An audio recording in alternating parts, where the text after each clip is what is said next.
വേണ്ടിയിട്ട് കാത്തിരിക്കുകയാണ്.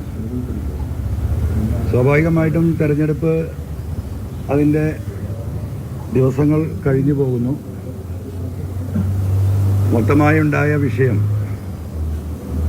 പിണറായി സത്തിനെതിരെ പോരാട്ടം നടത്തി ജനങ്ങളിലേക്ക് ഇറങ്ങി വന്ന എന്നെ സ്വീകരിക്കുകയും സഹായിക്കുകയും ആ രാഷ്ട്രീയത്തോടൊപ്പം നിൽക്കുകയും ചെയ്യേണ്ട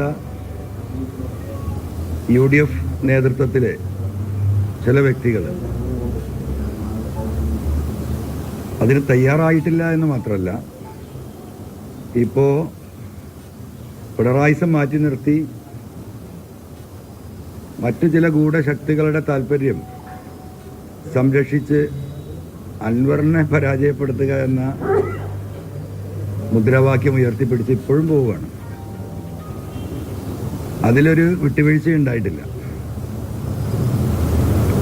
ഒരു കേസ് നടത്തി ജഡ്ജി വിധി പറയാൻ നിൽക്കുമ്പോൾ പ്രതിയോട് പറഞ്ഞു, യഥാർത്ഥത്തിൽ നീ കുറ്റവാളിയല്ല എന്ന് എനിക്കറിയാം, നിന്നെ വെറുതെ വിടണമെന്ന ആഗ്രഹം എനിക്കുണ്ട്, പക്ഷെ നിന്റെ വക്കീൽ സമ്മതിക്കുന്നില്ല, നീ ഫീസ് കൊടുക്കുന്ന നിന്റെ വക്കീൽ അതിന് സമ്മതിക്കുന്നില്ല എന്ന് പറഞ്ഞ ഒരു അവസ്ഥയിലാണ് ഇപ്പോൾ ഞാൻ നിൽക്കുന്നത്.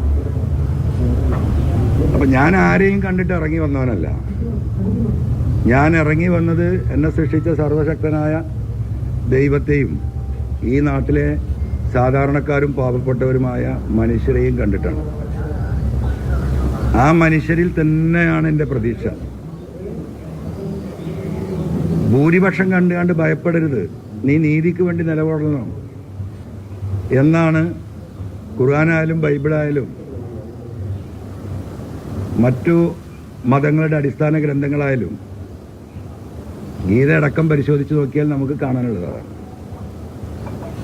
അപ്പോൾ ഭൂരിപക്ഷത്തെ കണ്ടിട്ട് ഭയപ്പെട്ട് നാളത്തെ ഒരു ചെറിയ അധികാരത്തിൻ്റെ അപകർഷണത്തിന് വേണ്ടി പിണറായിസത്തിനെതിരെ, ഈ ഗവൺമെൻറ്റിനെതിരെ ഞാൻ ഉയർത്തിയ മുദ്രാവാക്യത്തിൽ നിന്ന് ഞാൻ തൽക്കാലം പിന്മാറാൻ ഉദ്ദേശിക്കുന്നില്ല.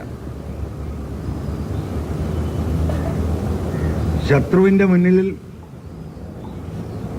മിത്രമെന്ന് കരുതിയവരോടൊപ്പം നിന്ന് ആ ശത്രുവിനെ നേരിടാമെന്ന് കരുതിയ എനിക്ക് ആ ശത്രുവിനോടൊപ്പമാണ് ചിലരൊക്കെ ഇപ്പുറത്തും എന്നുള്ള വസ്തുത കേരളത്തിലെ സാധാരണക്കാരായ ജനങ്ങൾ പിന്നീട് മനസ്സിലാക്കിക്കൊള്ളും. അപ്പോൾ അവരാകെ ഭയപ്പെടുന്നത് ഞാനൊരു അധിക പ്രസംഗിയാണെന്ന്.